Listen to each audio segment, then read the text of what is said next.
बिस्मिल्लाहिर्रहमानिर्रहीम। Welcome to study in bullets. तो आज हम करेंगे जी फ्यूचर परफेक्ट टेंस। आपको पता है कि फ्यूचर का मतलब क्या है? मुस्तकबिल यानी आने वाले ज़माने के अंदर किसी काम का करना होना या सहना पाया जाए। दूसरा परफेक्ट का मतलब क्या होता है? परफेक्ट का मतलब होता है मुकम्मल, यानी किसी काम का आने वाले ज़माने के अंदर मुकम्मल होना पाया जाए कि मैं ये काम कर चुका हूँगा, या मैं ये खाना खा चुका हूँगा, मैं दौड़ चुका हूँगा। तो चुका हूँगा, चुके होंगे इस जुमले के आखिर में आता है, या लिया होगा, कर लिया होगा, मैंने ये काम कर लिया होगा। तो ये इसकी निशानी होती है जी फ्यूचर इंडेफिनिट टेंस की। तो फ्यूचर इंडेफिनिट टेंस क्या होता है? किसी काम का आने वाले ज़माने के अंदर करना होना या सहना पाया जाए, फ्यूचर इंडेफिनिट टेंस कहलाता है।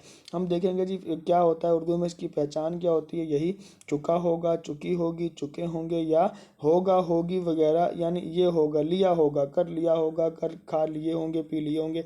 मसलन वो मैच जीत चुका होगा। अब चुका होगा है ना, यानी आने वाले ज़माने के अंदर एक काम उसने मुकम्मल कर लिया है, मैच जीत गए हैं, वो मुकम्मल काम हो चुका है। तो आने वाले ज़माने के अंदर अगर काम कोई कंप्लीट हो जाए, उसके लिए हम यूज़ करते हैं चुका होगा, चुकी होगी, यानी फ्यूचर परफेक्ट टेंस। फ्यूचर के अंदर काम हुआ, परफेक्ट हो गया, मुकम्मल हो गया, टेंस बना। तो फ्यूचर परफेक्ट टेंस क्या है? उसने मैच जीत लिया होगा, अगर हम यूँ कहें उसने वो मैच जीत चुका होगा, यूँ कहें तो ये दोनों टेंस कौन सा, किस जुमला क्या होता है?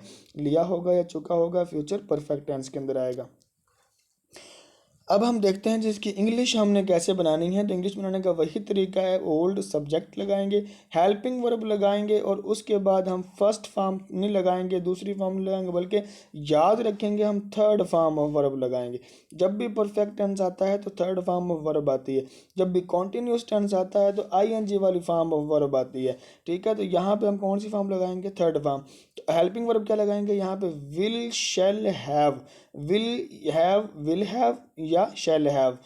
विल और शैल हैव कहाँ आता है? आई और वी के साथ तो आ सकता है शैल हैव और विल हैव दोनों, लेकिन ही, शी, इट, यू, इसके अलावा जो भी जमा वाहिद इसम नाम होगा उसके साथ सिर्फ विल हैव आएगा, शैल हैव या नहीं आ सकता। तो यहाँ पे हम इसको देखेंगे जी आगे, इसको मतलब इसकी एक मिसाल ले लेते हैं। किस तरह बनाना कि अली स्कूल जा चुका होगा।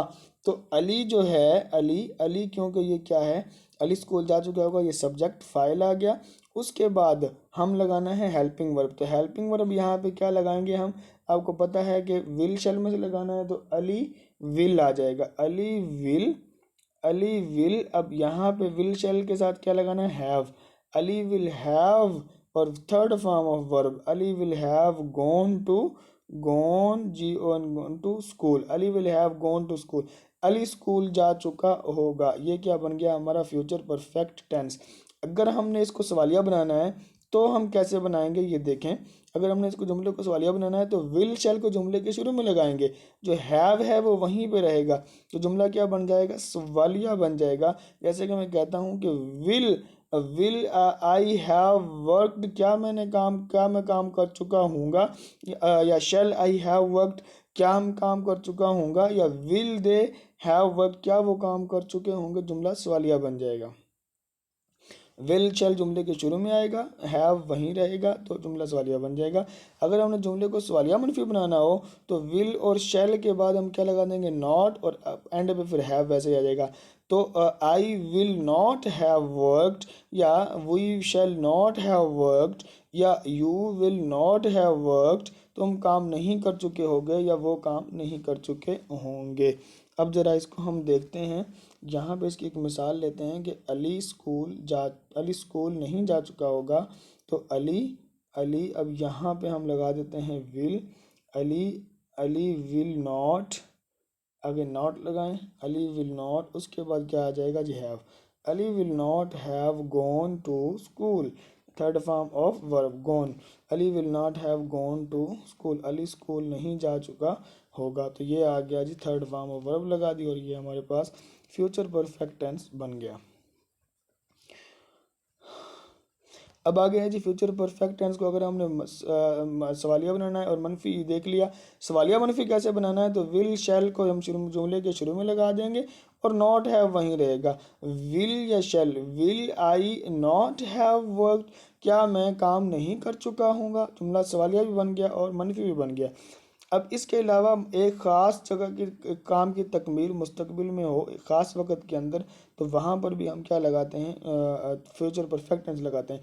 जैसे आई विल हैव टॉट हेमलेट, यानी एक नावल का नाम है, I will have taught Hamlet by the next month, मैं अगले महीने नावल जो है हेमलेट वो पढ़ा चुका हूँगा। एक ख़ास वक़्त की तकमील, ख़ास काम की तकमील यानी नावल पढ़ाने की तकमील है, आई विल हैव टॉट, और दूसरे ख़ास वक़्त में है यानी नेक्स्ट मंथ है। तो आई विल हैव टॉट, मैं पढ़ा चुका हूँगा क्या, हेमलेट नावल, किसमें, ख़ास वक़्त में यानी द नेक्स्ट मंथ। जब काम ख़ास हो और जिसमें मुकम्मल हो रहा हो, काम पूरा हो रहा है, वो भी वक़्त भी ख़ास हो, तो इन दोनों को हम फिर इसमें ले क्या टेंस यूज़ करेंगे, future perfect tense.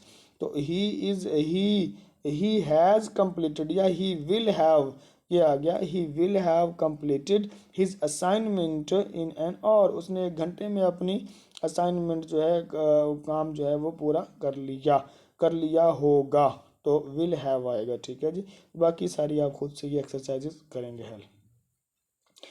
So thank you so much. ये था जी हमारा फ्यूचर परफेक्ट टेंस। नेक्स्ट हम करेंगे फ्यूचर परफेक्ट कॉन्टिन्यूस टेंस।